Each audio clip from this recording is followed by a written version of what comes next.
Dr.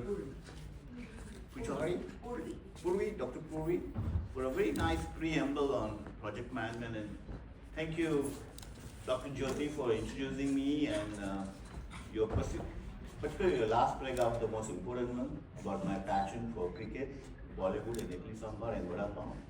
And I will assure you that I will have some anecdotal stories about my love for cricket and Bollywood during my presentation. You will not be bored. So again, I'm truly delighted to be here. Can everyone hear me? Yes. So I'm truly delighted to be here in front of students at D.Y. Patil University. Dr. Debjani, I think when I did the initial slide, it said Dr. D.Y. Patil College. And right away I got an email from her saying, please mention university. So thanks for the big promotion that D.Y. Patil got recently. In front of students of D.Y. Patil College, whom I view as a quintessential embodiment of India's intellectual horsepower. And as a preface, as it was mentioned, that this is like my third, what I would call project management pilgrimage. I was here back in October of last year. I gave a lecture to Mumbai IIT and also went to Project Management Institute in Chennai. And then it's one of those power of one, word of mouth, and word spread. Then last February, I got invited by IIT Kharagpur, IIT Roorkee, IIT Guwahati, and also visited Vijaytia. I'm from Vijaytia, Matunda, kind of close in the neighborhood. And gave a series of lectures, and then I got invited again by IIT Kanpur, IIT Madras. I was there last week to give a lecture to PMR, and I'm truly delighted to be at the D.Y. Patil University.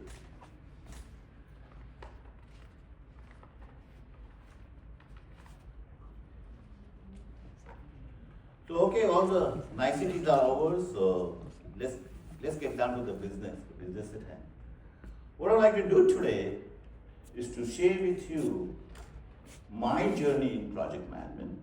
As a part of that, I will share with you 3 case studies that I have presented in my earlier career at a global PM forum.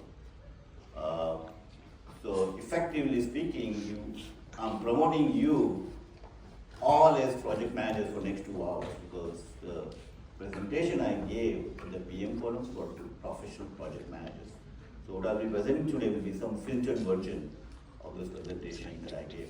The first case study is what I gave at Rio, Brazil back in 2013 in a global PM forum. It deals with project performance tracking and gets into understanding of the behavior of some of the performance parameters that drive variances.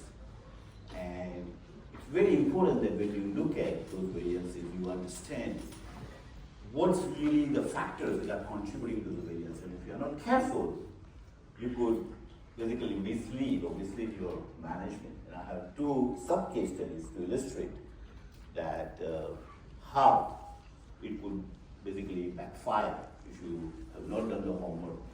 And both of those individuals who misled were fired. So it's a tough world out there. You have to really be careful. The second case study that I'm going to present to you, which I gave at the Project Performance Association of Australia back in 2006, I believe. And I was the project manager to implement enterprise-wide project management system, just like you have an ERP system in financial accounting or procurement.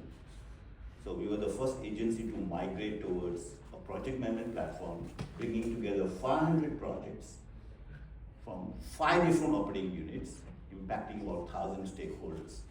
And what I'm going to share with you is not as much as a business requirement, but the social engineering that we had to do, and I ended up learning a lot of lessons in terms of how you move through and navigate through 5 different operating units, which are basically 5 different businesses, and develop a common consensus to move towards common objective. The third case study that I'm going to share with you, I was made in charge of implementing a project management system for the construction of $12.5 billion, before boy, $1 billion infrastructure program in Jeddah, Kingdom of Saudi Arabia. So what I want to share with you is just how you set up a large program, all right?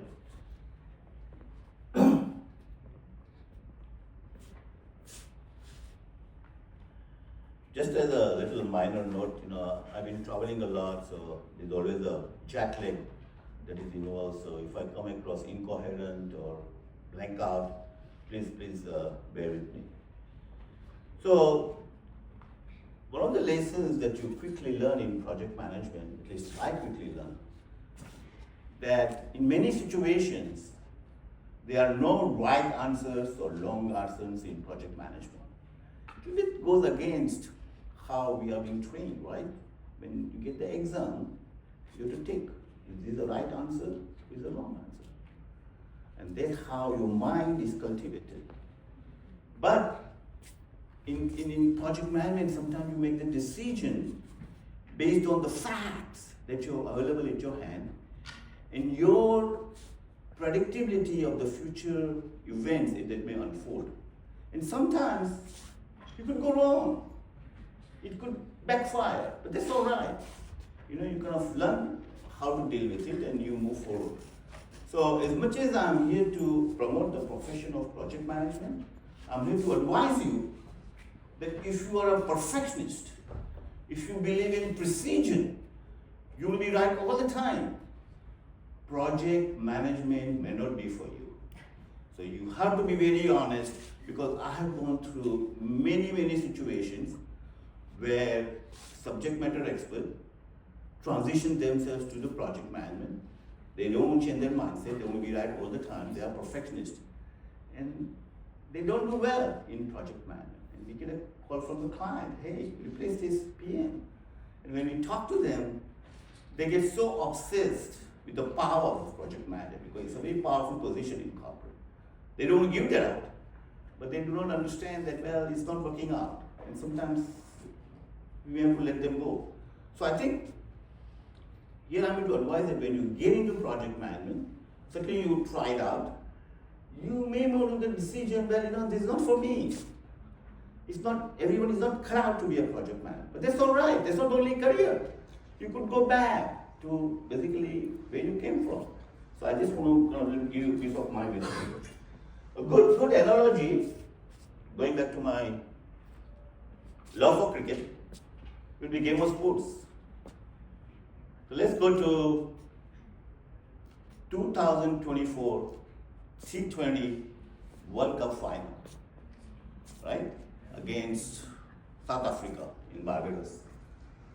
Hardik Pandya is bowling the last over, right? South Africa has to score 12 runs. The very first ball, I think David Muller hits it pretty hard. Looked like he's going for 6. And then you have Surya Kumar Yadav make the major century, they said. Right? And I think we won the World Cup. Now, let me give you a hypothetical scenario. Suppose during the last over, the wind starts little growing stronger. So the same bowler, same batsman, same pitch, the same hit would have gone out for a 6. And South Africa would have won the World Cup. Do you think at that time, when Rohit Sharma got interviewed, he would have said, oh, we lost the match because wind started blowing stronger? No! He's going to accept the full responsibility and he's going to give credit to the other team and move forward. And that's how project management is. Sometimes things are beyond your control, but your project may fail. But you don't start complaining, hey, clients screwed me big time and whatever. You accept the responsibility and you move forward, right?